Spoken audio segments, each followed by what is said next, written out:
سورہ صاد کی آیت نمبر 15، سورہ صاد کا دوسرا رکوع اور 23ویں پارے کا 11واں رکوع۔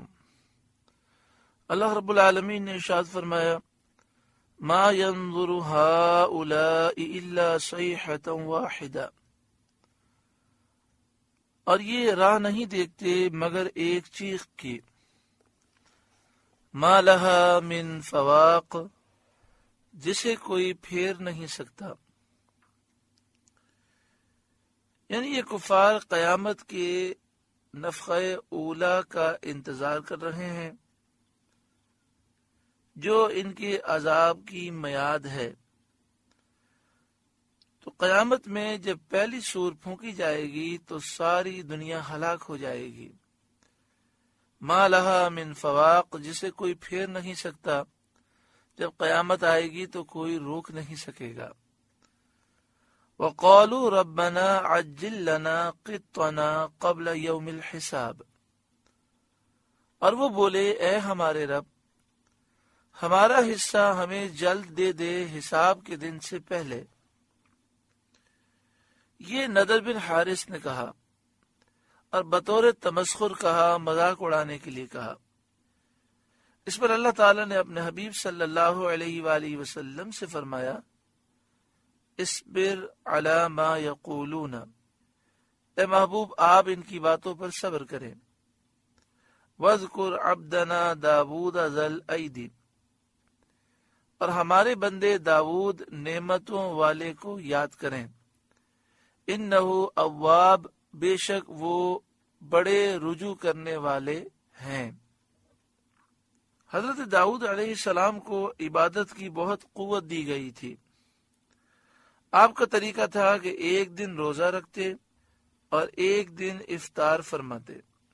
آدھی رات آپ اللہ تعالیٰ کی عبادت کرتے، اس کے بعد رات کی 1/3 آرام فرماتے، پھر باقی چھٹا حصہ عبادت میں گزارتے۔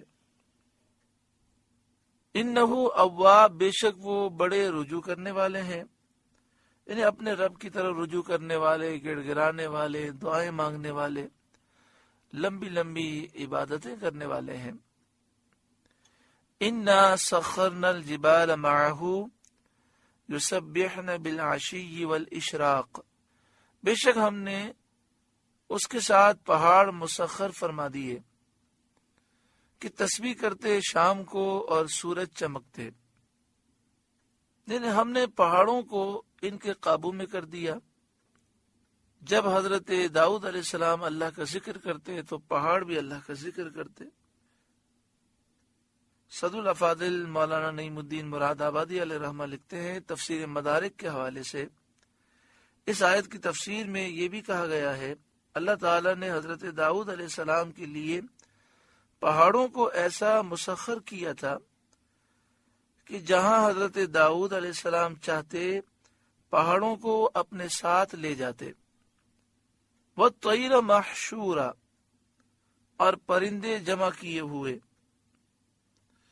حضرت عبداللہ بن عباس رضی اللہ تعالی عنہما سے مروی ہے کہ جب حضرت داؤد علیہ السلام تسبیح کرتے تو پہاڑ بھی آپ کے ساتھ تسبیح کرتے اور پرندے آپ کے پاس جمع ہو کر اللہ کا ذکر کرتے، تسبیح کرتے۔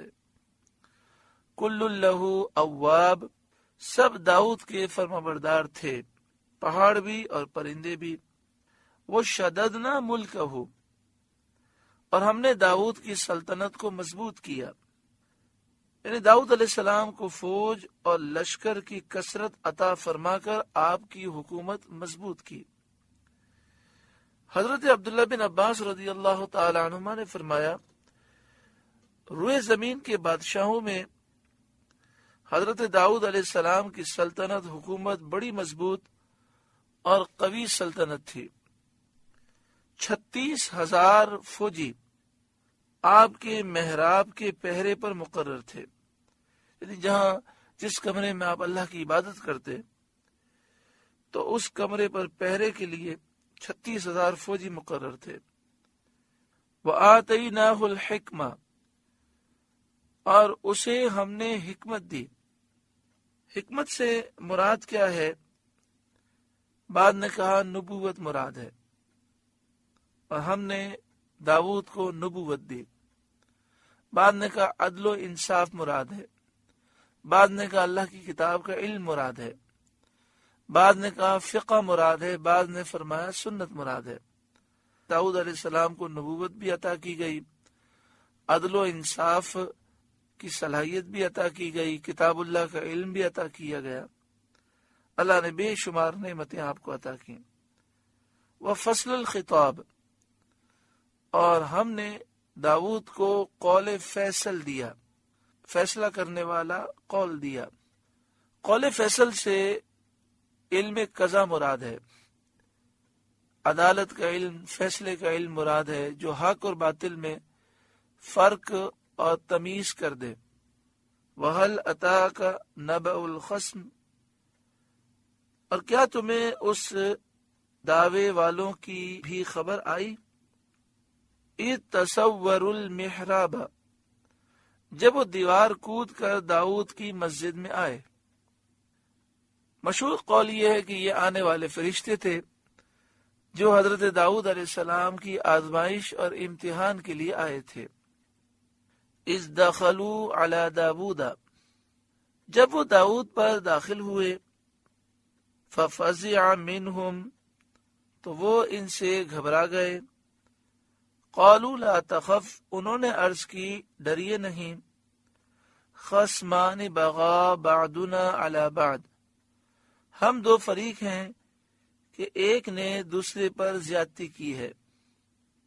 فَاحْكُمْ بَيْنَنَا بِالْحَقِّ، تو ہم میں سچا فیصلہ فرما دیجئے۔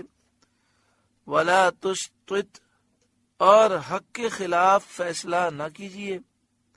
وَاهْدِنَا إِلَى سَوَاءِ الصِّرَاطِ، اور ہمیں سیدھی راہ بتائیے۔ اعلیٰ حضرت امام اہل سنت امام احمد رضا علیہ رحمہ کے خلیفہ صدر الافاضل حضرت علامہ مولانا سید نعیم الدین مراد آبادی علیہ رحمہ تفسیر خزائن العرفان میں لکھتے ہیں، فرشتوں کا یہ قول ایک مسئلے کی فرضی شکل پیش کر کے جواب حاصل کرنا تھا، اور کسی مسئلے کے متعلق حکم معلوم کرنے کے لیے فرضی صورتیں مقرر کر لی جاتی ہیں اور معین اشخاص کی طرف ان کی نسبت کر دی جاتی ہے تاکہ مسئلے کا بیان بہت واضح طریقے پر ہو اور ابہام باقی نہ رہے۔ یہاں جو صورت مسئلہ ان فرشتوں نے پیش کی، اس سے مقصود حضرت داؤد علیہ السلام کو توجہ دلانا تھی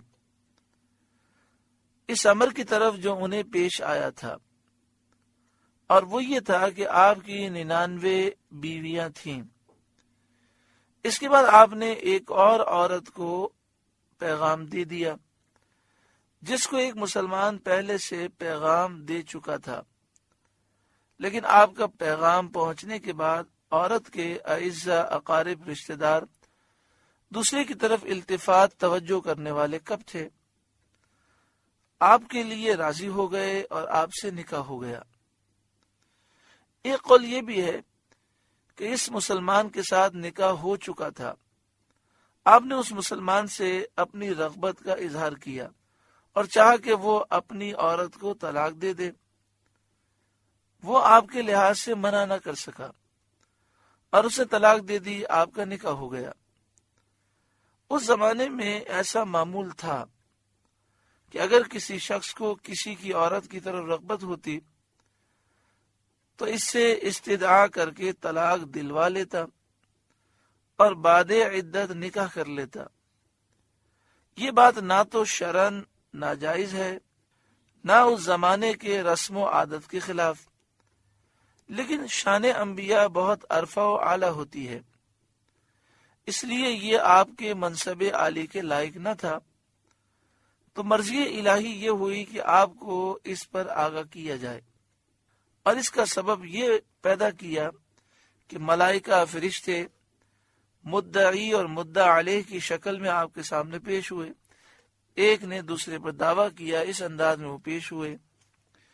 اس سے معلوم ہوا کہ اگر بزرگوں سے کوئی لغزش صادر ہو اور کوئی امر خلاف شان واقع ہو جائے تو ادب یہ ہے کہ معترضانہ زبان نہ کھولی جائے، اعتراض نہ کیا جائے، بلکہ اس واقعے کی طرح اس واقعے کی مثل ایک واقعہ متصور کر کے اس کی نسبت سائلانہ، مستفتیانہ اور مستفیدانہ سوال کیا جائے۔